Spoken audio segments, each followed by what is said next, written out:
looking at the complex set of relationships that humans hold with other animals. There's a cultural historian called John Berger, and he's argued that there has been a shift between how European societies have related to animals.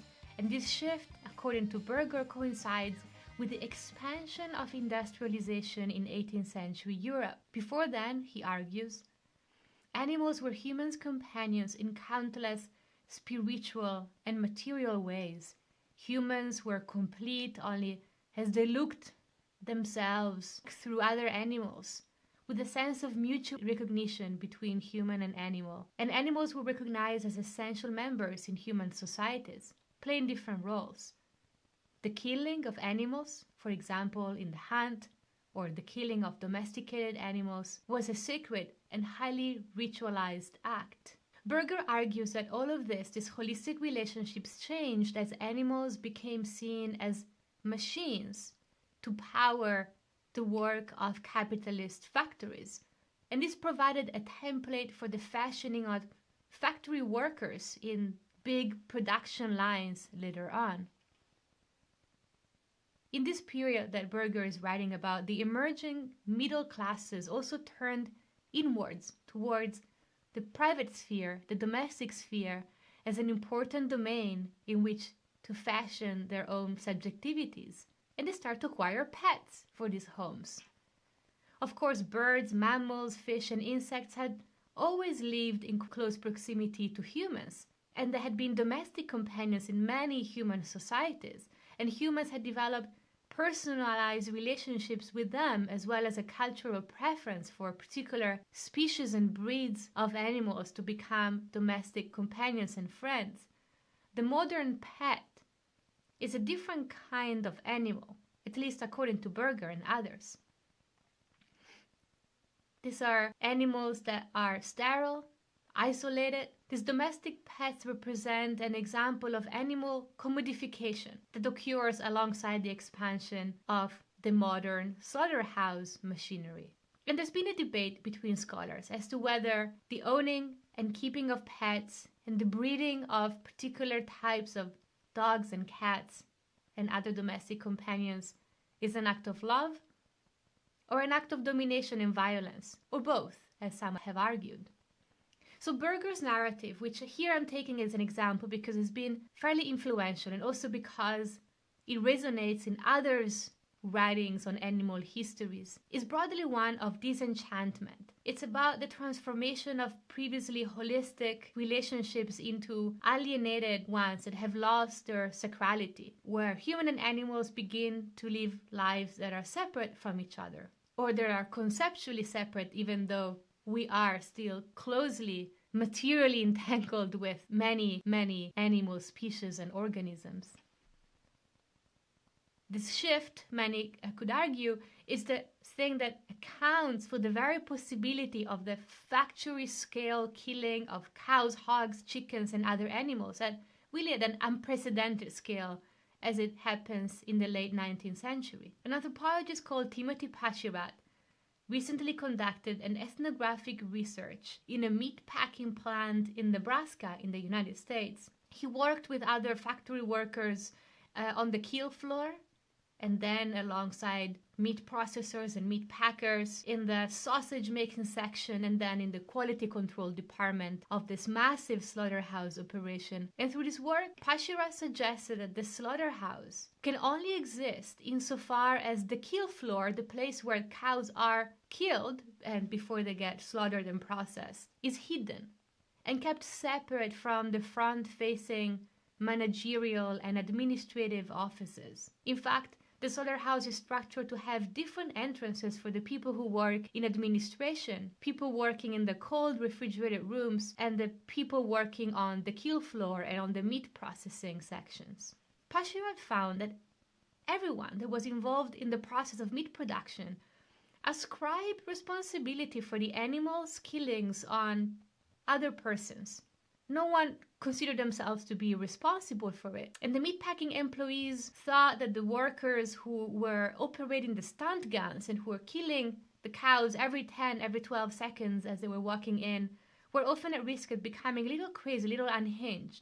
And yet, These were not guys that were personally responsible for the role that they were playing in the system. So the big takeaway for Pasherat and others is that the gruesome labor of producing meat, it's gruesome human work, it's underpaid human work, it's exploitative work, it's also an experience of incredible suffering for the animal, and everyone can recognize that.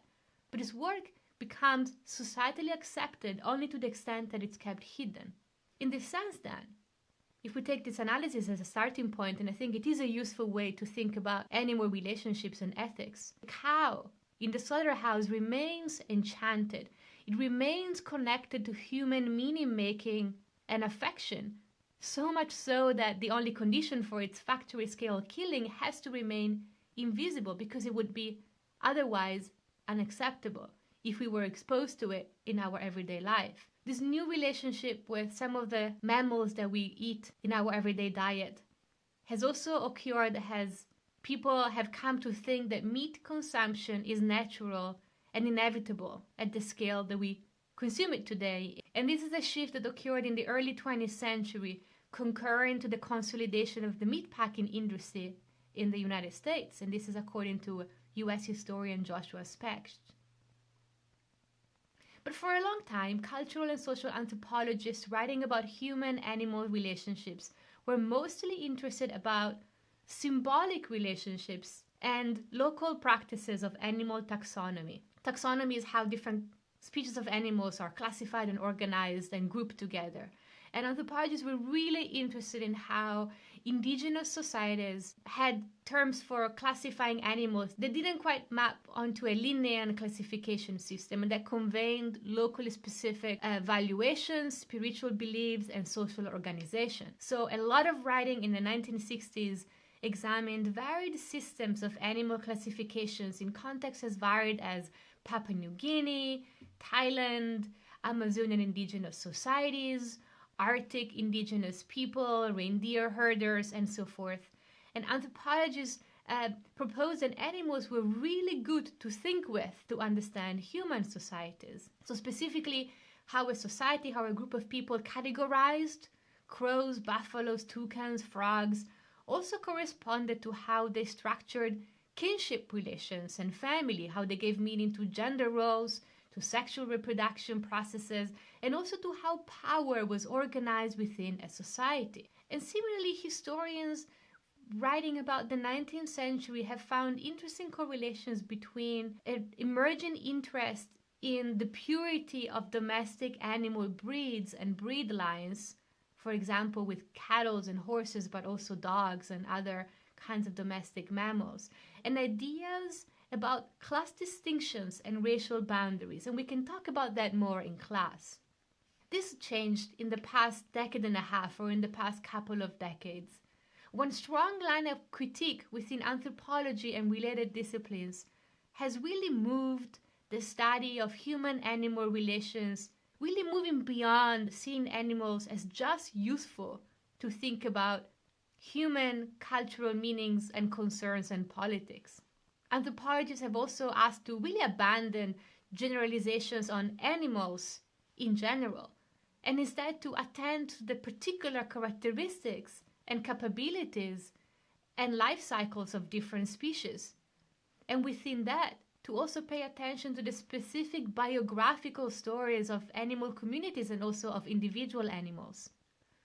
And this is where the ethnography that you read this week comes in. What does it mean to live a life that is knotted with other lives, for better or worse? How do these knots come to be tied? This is Radhika Govindrajan asking a question in the introduction of her book, Animal Intimacies, Interspecies Relatedness in the Central Himalayas, published in 2018. In the book, Govindrajan uses the concept of relatedness. Relatedness, which is a way in which anthropologists have written about how people form familiar kinship relations, is simply that which makes people form ties and connection to one another. And this concept of relatedness in the study of human-animal society is to emphasize that we are not formed as subject in isolation, but always in relations to one another. And this includes our relationship with animal companions. So I want you to stop for a second and think of an example in which it's very clear to you that you are formed as an individual in relation to and through other individual humans. And once identified an example or two where this makes sense, I wanted to try and expand this way of thinking into how you are formed as a person with the idiosyncratic things that make you you. How that happens through your encounter and relationship with a specific animal, or with a class or a group of animals in general. And Govindarajan makes it very clear in the book that thinking about animal relatedness is not just thinking about acts of caring or loving or acts of well-being. Relatedness can be cruel, it can be aggressive. We are implicated in each other and transformed through each other, even when these are relationships of hostility, of indifference, of disgust, or violence. So Govindarajan conducted long-term ethnographic fieldwork in India's Himalayas, specifically working in the Kumaon Administrative Division in the state of Uttarakhand. And she lived in 3 different mountain villages, approximately at 7,000 feet above the sea level. When we study the exchanges between people and animals, Govindarajan writes in the book, these are embodied encounters of mutual recognition and response.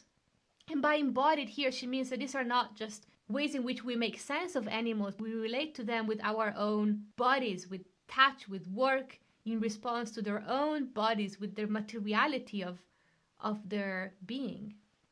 And Govindarajan is interested in attending to stories of individual animal lives, what animals do over the course of their lives, their capacities, the preferences, their personalities, their biographies.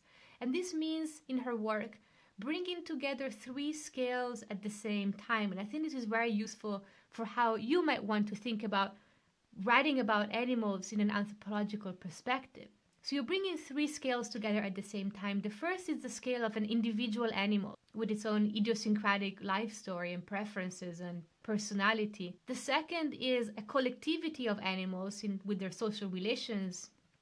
And the third one is a class of animals as a category, as an abstraction. And these 3 things are mutually constituted, and yet they're also somehow distinct. So for example, a particular encounter with an individual monkey in the city or with a group of monkeys will transform how people will think about and relate to city monkeys in general as a category. And the specific interaction between a farmer and her cow might be shaped by broader cultural beliefs about mountain cows in general, and by religious beliefs and practices as well. So in chapter 2 of the book, Govindarajan writes about mountain villagers' relationships with their domestic goats. Among them is a farmer called Nima, who's been raising a group of goats to sacrifice for a puja, a ritual offering to a powerful local mountain goddess. And the sacrifice was in recognition of the blessing that Nima and her family received from the mountain goddess. This was a successful career for Nima's husband, who's now retired, and economic prosperity and health for her family. So the act of sacrifice strengthens the bond between humans and a divine presence. But it also strengthens the connection between the people and the animal that is being sacrificed. The point of the sacrifice is that something is giving up that is valuable. And so the mountain villagers understand the animal sacrifice as repaying the debt for the years of care and love that the animal has spent in the family farm. So there is a mutual relationship of mutual obligation between the farmers and the goats, and then the farmer and the divinities, and that is translated into a relationship between the goat and the deity, and the goat will give up his life for that in exchange of the care that he has received in the family farm. And the sacrifice will create or strengthen the bond with its divine spirit or ghost, which they will repay by continuing to bestow family prosperity and health. So Nima is responding to her upset nephew who's come from the United States, and he considers this sacrifice a barbaric practice and unnecessary animal suffering. And Nima talks to him about the maternal feeling that she had towards the goats that were being sacrificed, whom she has raised, as she describes, as her children. The goddess can see my sacrifice, she explains to her nephew, because the goddess can really see that Nima had an authentic bond of what she described as maternal love with the goats that she had killed. So how do the goats come to become like her kins, like her family members? And Govindarajan argues that there is a couple of explanations for that. First of all, the extension of the bond of kinship onto other animals was an important and necessary precondition for the ritual sacrifice of the goats. The sacrifice would only be valid if the goats were beloved animals and they had been treated with care and raised with care, because they were stand-in for humans. And second, how does this bond come about? It comes about as these mountain villagers, women especially, but also men, worked for years to care for these domestic animals. This is intense, everyday, relentless work, sustained over many years. And people over and over again compared that to the work of raising children. And they also talked about the affective relationships that they had nurtured towards those animals and to their ways that they had learned to communicate with the animals and vice versa. In Kumaon, then, the work of caring for goats is predominantly women's work. And this is why they talk about the relationships to goats through the idiom of maternal love. This is the work of taking up to the pasture, cutting grass for the winter, cleaning the shed, attending to births, chasing after them as they go around the village fields and orchards, sometimes causing troubles with neighbors. But the question of animal sacrifice in this context also raises important political questions in the Indian context, which become entangled with the ethical issue of animal death and with what conditions make it acceptable. So my question for you is, what do you think, what makes an animal's death acceptable for you? What kind of animals and what kind of death and for what kind of purpose, what makes it acceptable? So in the Indian context that Govindarajan writes about, this is of course entangled with the complex politics of caste and religion and also with class tensions. But for the mountain villagers, abandoning these animal sacrifice practices would mean disrupting the beneficial relationships that they still hold with the mountain spirits. In another chapter of the ethnography, Govindarajan writes about another encounter between human and animals as very much at play in these Kumaon mountain villages. This is one that causes much consternation. The recent arrival of packs and packs of rhesus monkeys into the villages. Residents who are used to living with forest monkeys understand these new monkeys to be newcomers, perhaps abandoned by city residents, or maybe even brought in by political adversaries to cause mayhem. So the mountain village residents drew a distinction between their own mountain monkeys that lived in the forest around the village and then mostly left them alone, and these outsider monkeys. So as an aside, we often use the category of invasive and native animals to draw important distinctions between who we consider to be worthy of belonging and who we consider to be an outsider. And encounters with animals and also plants who we consider to be invasive are often charged with emotional responses, with a moral panic, and with broader political beliefs. And this is important context for the apprehension of this, and this is important context for the apprehension of these newcomer urban monkeys in the mountain villages of Kumaon. So in the Kumaon context, the mountain villagers had endured a history of marginalization and exploitation on part of wealthier people from the lowlands.